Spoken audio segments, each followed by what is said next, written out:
खुद ही को कर बुलंद इतना कि हर किरदार से पहले खुदा बंदे से खुद पूछे, बता तेरी रज़ा क्या है। यकीनी तौर पे बहुत कम लोग, बहुत कम शख्स ऐसे होते हैं जिनकी रज़ा खुदा की रज़ा में मिक्स हो जाती है, यानी मुंतजिर हो जाती है, मिल जाती है।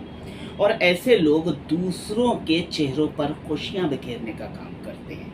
भले ही उनका रास्ता कुछ हो, भले ही उनकी मंजिलें कुछ हो, लेकिन उनका मकसद नेक होता है।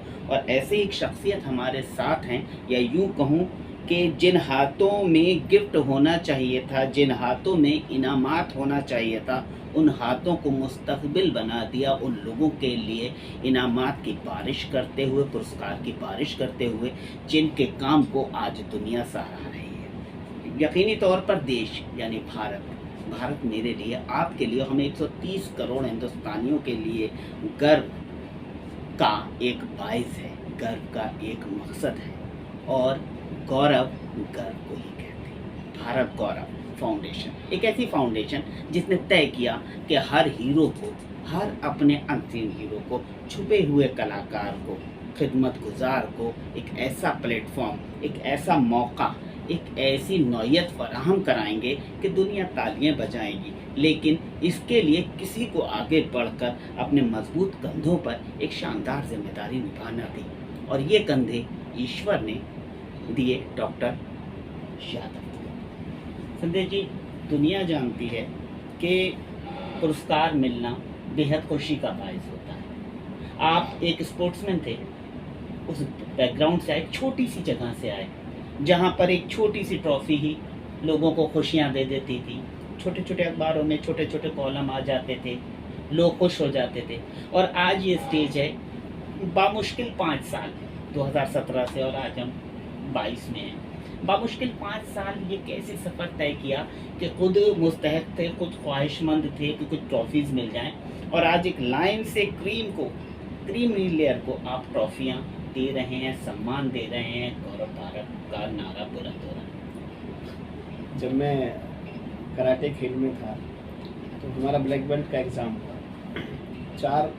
कितने साल पहले की बात होती? 2004 की बात। 2004 लगभग 4, आपकी बातों में जो शब्द है उसका जवाब देता हूँ जी। कि लगभग 4 या 5 लाइनों में एक छोटी सी खबर छपी हमारे बुलंदशहर ज़िले में, हमारे नाना जी के क्षेत्र में, और उसमें बड़ी सी छोटी सी हेडिंग थी कि कराटे में संदेश को मिली ब्लैक बेल्ट की उपाधि। तो वो खबर जो है छपी, तो मेरे नाना जी ने हमारे मामा को बकायदा उस अखबार की कॉपी लेके मेरे पिताजी के पास घर पे भेजा। और मैं उस समय नैनीताल में ट्रेनिंग में था, मेरा एग्ज़ाम क्लियर हुआ था, तो मुझे स्वयं जानकारी नहीं थी कि मेरे बारे में खबर छपी है। और 2004 से लेकर 2022 तक वो खबर, वो कटिंग बकायदा लेमिनेशन कराकर आज भी मेरे फाइल के रिकॉर्ड में। तो वहाँ से एक प्रेरणा मिली, और मेरी कार्यशैली के लिए मुझे 2012 में भारत गौरव से सम्मानित किया गया। उसके बाद ये सिलसिला चला, मैंने जिम्मेदारी को समझा, लोगों की भावनाओं को समझा, राष्ट्र को दिल्ली से लेकर अंडमान निकोबार तक, दिल्ली से लेकर नागालैंड तक जोड़ने की कोशिश की। और जिसमें जितने भी लोग मेरे साथ रहे, जो भी युवा साथी इस भारत गौरव परिवार में जुड़े, सभी ने अपना पूरा योगदान निभाया। मतलब किसी भी प्रकार से किसी भी व्यक्ति ने ये नहीं सोचा कि हमें देश के कोने कोने पे जाना है, कोने कोने से प्रतिभाओं को सर्च करना है। तो ये संघर्ष, ये जीवन, ये जो कार्यशैली है कितनी कठिन होने वाली है। सबने अपनी पूरी मेहनत से काम किया, आज भी सभी पूरी मेहनत से काम कर रहे हैं। भारत के हर राज्य में हमारे साथ लोग जुड़े हुए हैं जो इस परिवार को बड़ा करते हैं, और देश की जो प्रतिभाएं हैं उनको राष्ट्रीय स्तर पर लाने में पूरा सहयोग करते हैं, और ये सिलसिला लगातार जारी है। मैं फिर आपको थोड़ा पीछे ले जाना चाहूँगा कि एक युवा गांव के परिवेश से निकलता है, दिल्ली आता है, नेशनल कैपिटल आता है, और कस्टम जैसी एक प्रतिष्ठित जॉब में उसको मौका मिलता है सेवा करने का। युवाओं के तो सपने पूरे हो जाते हैं, लेकिन उस उम्र में भी आपने सपना देखना शुरू किया कि इससे आगे कैसे जाएंगे। तो ये संदेश कब गौरव बन गया, कब गौरव भारत की नींव पड़ी, और कैसे दिमाग में आया ये आइडिया कि अब मुझे एक ऐसा अवार्ड फंक्शन, एक ऐसा पुरस्कार शुरू करना है जो देश में प्रतिष्ठा का प्रतिबिंब बन जाए, एक बिल्कुल मिसाल कायम हो जाए कि मैं ऐसा पुरस्कार बांटूंगा कि लोगों को उससे खुशी ही नहीं मिलेगी, एक राष्ट्र को एक धर्म के नज़रिए से, एक कल्चर के नज़रिए से, एक संस्कृति के नज़रिए से एकजुट होगा। एक माला में मोती पिरो देंगे, एक माला में फूल फूल के उसे हार बना देंगे। ये पूरा जो परिवार था हमारा वो सब डिफेंस का परिवार है, सभी आर्मी से जुड़े लोग थे और मैं स्वयं 4 वर्ष एनसीसी में रहा। कोई मकसद ऐसा नहीं था दिल्ली आने का, परिवार की पृष्ठभूमि आर्मी की थी तो सिर्फ आर्मी में जाना है और आर्मी की नौकरी करनी है और राष्ट्र सेवा करनी है। लेकिन थोड़ा सा मेरा समय बदला और मेरे पिताजी ने मुझे आर्मी ना भेजकर दिल्ली भेजा और उन्होंने कहा कि हम चाहते हैं कि परिवार की पृष्ठभूमि को दूसरी दिशा भी ज़रूर मिले क्योंकि पूरा परिवार एक ही सेवा में लगा हुआ है। तो मैं दिल्ली आया, सर्विस में रहा। जब मैंने अपनी सर्विस की तो सर्विस करते करते जो खेल की भावना सर्विस से पहले से थी, खिलाड़ी में सर्विस से पहले था, स्पोर्ट्स कोटे में ही सर्विस में आया था, तो उस वजह से वो जो हिचकिचाहट थी जीवन में कुछ करने की वो दब गई थी। और वो जब दबी तो उसको मैं दबा नहीं पाया, तो मैंने अपने खेल को देखते हुए, अपने खेल की भविष्य को देखते हुए अपनी नौकरी को छोड़ा। उसके बाद पुनः फिर मैं भारत सरकार खेल मंत्रालय में एज ए ऑब्जर्वर नियुक्त हुआ, वो भी नौकरी मैंने छोड़ी। उसके बाद जब वो नौकरी चली गई तो जीवन ने बहुत सारे संघर्ष करा। शहर में हाउसकीपिंग की नौकरी कराई, वेटर की नौकरी कराई, सिक्योरिटी गार्ड की नौकरी कराई, एक रिसेप्शनिस्ट की नौकरी कराई, मतलब बहुत सारी चीज़ें शहर में कराई। मैंने सुना था कि दिल्ली दिल वालों की होती है, मैं काम करता रहा और कारनामा बढ़ता रहा। काम किए, खेल में आगे बढ़ा, खेल में अंतर्राष्ट्रीय स्तर पर भारत का नाम पहुंचाया और मेरी कार्यशैली को देखते हुए मुझे भारत गौरव से सम्मानित किया गया। उसके बाद इस परिवार में रहा। इस परिवार में जो खेल की भावना थी, खेल को बड़ा कैसे बनाया जाए, मंच को कैसे बड़ा बनाया जाए, वो तो मुझ में बचपन से था और उसको मैंने पूरी तरीके से भारत गौरव में उतार दिया और भारत गौरव को भारत का पुरस्कार बना दिया। अच्छा, अब भारत गौरव की बात करें तो इस पुरस्कार में हम क्या देते हैं, किस तरह से अभ्यर्थियों का चयन करते हैं, किनको देना है, क्यों देना है, उसकी क्या फैसिलिटीज़ है, उसकी क्या उपलब्धियां हैं भारत गौरव पुरस्कार की? देखिए, भारत गौरव में राष्ट्र सेवा के लिए कार्य करने वाला कोई भी व्यक्ति जिसने अपने फील्ड में, अपने कार्य क्षेत्र में ऐसा कार्य किया हो जो हमें दूसरों से भिन्न बनाता है, वो भारत गौरव का हिस्सा बनता है। भारत गौरव पुरस्कार का जो चयन होता है वो जिले के जिलाधिकारी, लोकल क्षेत्रीय सांसद और जिला पुलिस अधिकारी की संस्तुति पर होता है। हमारे यहाँ भारत गौरव अवार्ड फाउंडेशन की बाकायदा पूरी सिलेक्शन कमेटी है।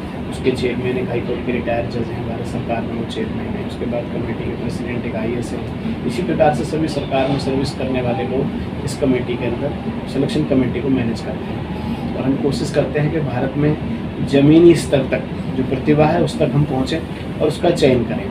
रही सुविधाओं के बारे में जो बात है, जिसको भी हम चयनित करते हैं भारत गौरव पुरस्कार में, उसके लिए उसका आने जाने का व्यय, उसका रहना, उसकी जितनी भी व्यवस्थाएं हैं, उसके लिए सम्मान राशि जो अतिरिक्त, उसके अलावा हम जो फैसिलिटीज़ दे रहे हैं वो दिन प्रतिदिन उनको बढ़ा रहे हैं और आगे बढ़ाने की और भी कोशिश कर रहे हैं। अब तक कितने अवार्ड हो चुके हैं, कितने कार्यक्रम आपने आयोजित किए और निकटतम भविष्य की क्या योजना है? अभी तक भारत गौरव के 5 चरण हो चुके हैं। 2017 से 2021 तक हम प्रतिवर्ष 21 लोगों को भारत के 4 जोनों में डिवाइड करने का फैसला किया है। हम लोग ईस्ट, वेस्ट, नॉर्थ, साउथ के कोने कोने तक पहुंचने के लिए भारत के 4 जोनों में आने वाले समय में भारत गौरव पुरस्कार का आयोजन करेंगे ताकि ज़्यादा से ज़्यादा प्रतिभाओं को देश के सामने आने का मौका मिले, देश को उनकी कार्यशैली को जानने का मौका मिले।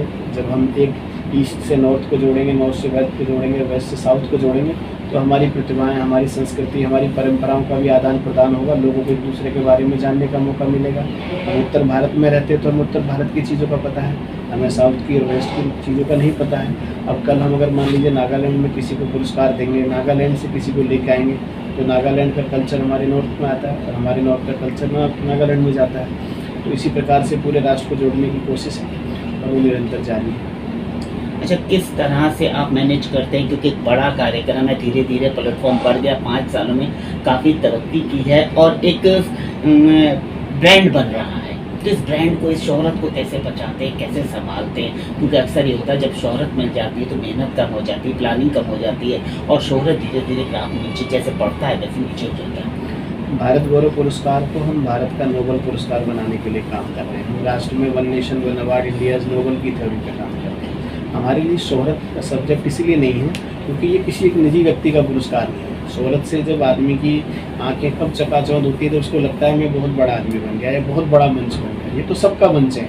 हर वर्ष 21 लोगों को पुरस्कार मिलेगा, 21 लोग और परिवार में जुड़ेंगे, क्योंकि जब इंडिविजुअली हमने किसी का मंच इसको नहीं बनने दिया, मेरा स्वयं का ही मंच नहीं है, एक चौकीदार के नाते जितनी मेरी भूमिका है मैं निभा रहा हूँ, मेरे साथ जितने लोग जुड़े हैं वो निभा रहे हैं, जो नए युवा आएंगे वो निभाएंगे, और साल दर साल ये चीज़ें बढ़ेंगी। यहाँ निजी रूप से शोहरत नाम की कोई चीज़ नहीं है, एक परिवार है। हम लोगों के उपलब्धियों को जश्न के रूप में मनाते हैं। उपलब्धियाँ किनकी? हमारे देश के लोगों की उपलब्धियाँ हैं। संदेश यादव की तो उपलब्धियाँ नहीं है। संदेश यादव देश की उपलब्धियों को लेकर भारत गौरव परिवार के साथ तालमेल बनाकर उनकी उपलब्धियों को देश के सामने लाता है, और देश के सामने उनको सेलिब्रेशन करने का मौका मिल रहा है, देश को एक दूसरे के बारे में जानने का मौका मिल रहा है। तो चकाचौंध वाला जीवन कभी भी नहीं था, और ना है और ना भविष्य में होगा।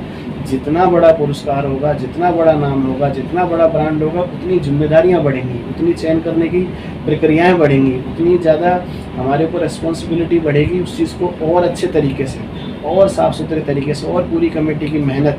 मतलब हमें लगता है कि जितने हम बड़े होंगे, जितना भारत गौरव का मंच बड़ा होगा, उतनी जिम्मेदारियों में हम दबेंगे। एक चौकीदार के नाते जितनी मेरी भूमिका है मैं निभा रहा हूँ, मेरे साथ जितने लोग जुड़े हैं वो निभा रहे हैं, जो नए युवा आएंगे वो निभाएंगे, और साल दर साल ये चीज़ें बढ़ेंगी। यहाँ निजी रूप से शोहरत नाम की कोई चीज़ नहीं है, एक परिवार है। हम लोगों के उपलब्धियों को जश्न के रूप में मनाते हैं। उपलब्धियाँ किनकी? हमारे देश के लोगों की उपलब्धियाँ हैं। संदेश यादव की तो उपलब्धियाँ नहीं है। संदेश यादव देश की उपलब्धियों को लेकर भारत गौरव परिवार के साथ तालमेल बनाकर उनकी उपलब्धियों को देश के सामने लाता है, और देश के सामने उनको सेलिब्रेशन करने का मौका मिल रहा है, देश को एक दूसरे के बारे में जानने का मौका मिल रहा है। तो चकाचौंध वाला जीवन कभी भी नहीं था, और ना है और ना भविष्य में होगा।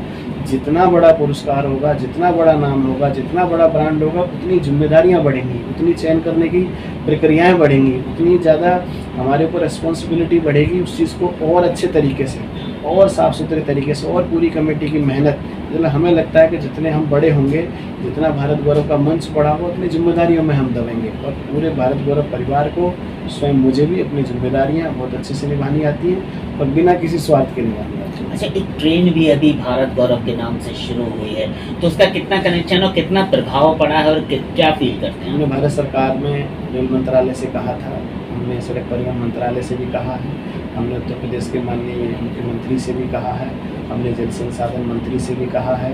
इस प्रकार हमने भारत सरकार के 7 अलग अलग विभागों में इस चीज़ को कहा कि भारत गौरव के नाम से कोई ना कोई योजना आपको देनी चाहिए। हमें निजी कोई योजना नहीं चाहिए, हमें भारत गौरव की योजना चाहिए। तो माननीय रेल मंत्री ने उस प्रस्ताव पर अमल किया। माननीय रेल मंत्री ने देश में भारत गौरव ट्रेन को बढ़ावा दिया, भारत गौरव ट्रेन को अनाउंस किया। हमारे देश को 191 ट्रेन भारत गौरव के नाम से मिली। मुझे मिले उससे कोई मतलब नहीं, हमारे जो मकसद है वो भारत गौरव को आगे बढ़ाना है। आज देश के कोने कोने के लिए भारत गौरव ट्रेन चलेंगी, पर्यटन को बढ़ावा देने के लिए ट्रेन चलेंगी, तो कहीं ना कहीं भारत गौरव का ही प्रचार होगा, कहीं ना कहीं भारत गौरव का सम्मान बढ़ेगा, चाहे रेल के माध्यम से बने, चाहे हाईवे के माध्यम से बने, चाहे किसी प्रकार से बने। मकसद देश के कोने कोने तक भारत गौरव को पहुँचाना है, और उसके लिए हर प्रकार से प्रयास जारी है, और हर प्रकार का प्रयास किया जाएगा। तो ये थे डॉक्टर संदेश यादव, जिन्होंने बताया कि भारत गौरव क्या है और उनके लिए क्या मकसद है आगे बढ़ने के लिए, उनकी क्या नौयत है आगे बढ़ने के लिए, और किस तरह से वो इस पुरस्कार को एक मिशन के तौर पर 1 इंडिया 1 प्राइज़ यानी एक पुरस्कार के तौर पर आगे बढ़ा रहे हैं। मैं अपनी बात को इख्तिताम दूंगा इस शेर के साथ कि हम मेहनत कश जब इस दुनिया से अपना हिस्सा मांगेंगे, एक बाग नहीं, एक खेत नहीं, हम सारी दुनिया मांगेंगे। मैं स्पेशल कवरेज न्यूज़ के लिए सैयद अली मेहदी, न्यू दिल्ली।